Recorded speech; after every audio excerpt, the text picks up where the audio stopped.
આપણી સાથે અત્યારે આમ આદમી પાર્ટીના ચૈતર વસાવા જોડાયા છે। ચૈતરભાઈ, શું કહેશો ગોપાલ ઇટાલિયાની જે જીત થઈ છે એને લઈને?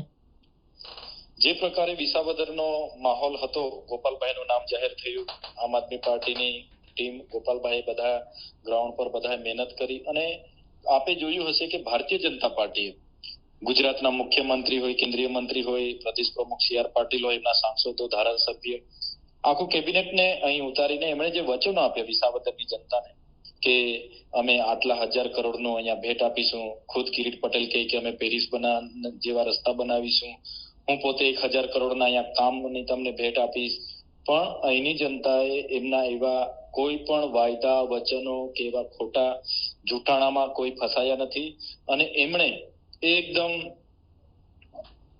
નિષ્પક્ષ રીતે લોકશાહીના ઢબે એમણે જે મતદાન કર્યું છે, ખરેખર અભિનંદનને પાત્ર છે એના લોકો। સાથે સાથે આ જીત માત્ર આમ આદમી પાર્ટી કે ગોપાલભાઈ નથી, પણ સમગ્ર ગુજરાતની એવી જનતા માટેની આ જીત છે કે જે લોકોને એક પરિવર્તનની અપેક્ષા છે, જેમને અન્યાય થઈ રહેલો છે, ભ્રષ્ટાચારનો સામનો કરવો પડે છે, જે લોકો ભયના ઓથારે જીવે છે, એવા ગુજરાતના તમામ લોકોની આ જીત છે, એમની અપેક્ષાઓની જીત છે, એમની આશાઓની જીત છે અને આવનારા દિવસોમાં જે પણ વિશ્વાસ ગોપાલભાઈ ઇટાલિયા આમ આદમી પાર્ટી પર જે પણ લોકોએ મૂક્યો છે એમના પર ખરા ઉતારવાના પ્રયાસો અમારા બધાના રહેશે। પણ ચૈતરભાઈ, અહીંયા સવાલ એ ઉભો થઈ રહ્યો છે ને કે ગોપાલભાઈ જીતી તો ગયા, પણ હવે શું આગળની રણનીતિ તમારા લોકોની શું? કારણ કે ઈસુદાન ગઢવી કહે છે કે આ તો ગુજરાતની અંદર આમ આદમીની શરૂઆત છે।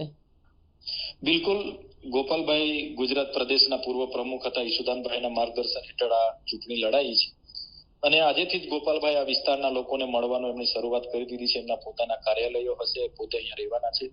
સાથે સાથે જે કઈ પ્રશ્નો તમામ વર્ગોના હશે એને સડકથી લઈને સદન સુધી પહોંચાડવાના અને સરકાર પર જે કામ કરાવવાની રીત છે એનાથી ખૂબ સારી રીતે ગોપાલભાઈ વાકેફ છે। ત્યારે એ કામો પણ નાનાથી મોટાના તમામ પ્રકારના કામો ગોપાલભાઈ કરશે।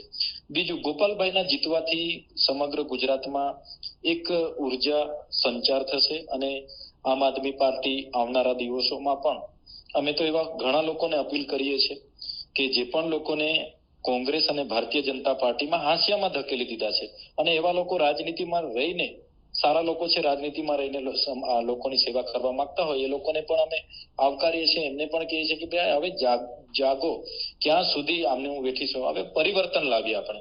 એટલે આ જીત એ અમારા માટે ખૂબ જ અહેમ રાખે છે, અમારા માટે ખૂબ જ મોટી જીત છે અને ભારતીય જનતા પાર્ટીની હાર છે। આખી સરકાર, આખું તંત્ર, પોલીસ બધાનો ઉપયોગ કર્યો, પૈસા, દારૂ, આ તે બધું, છતાં એમની સામે ગોપાલભાઈની જીત થઈ છે। ત્યારે ભારતીય જનતા પાર્ટીનો 30 વર્ષના શાસનનો ભ્રષ્ટાચાર, ભય અને ભ્રમ ભૂકની જે રાજનીતિ હતી એની સામેનો આ આમ આદમી પાર્ટીની જીત છે। પણ ચૈતરભાઈ, કોંગ્રેસને લઈને શું કહેશો? કારણ કે કોંગ્રેસ અહીંયા આગળ 3જા નંબરની પાર્ટી તરીકે આવે છે।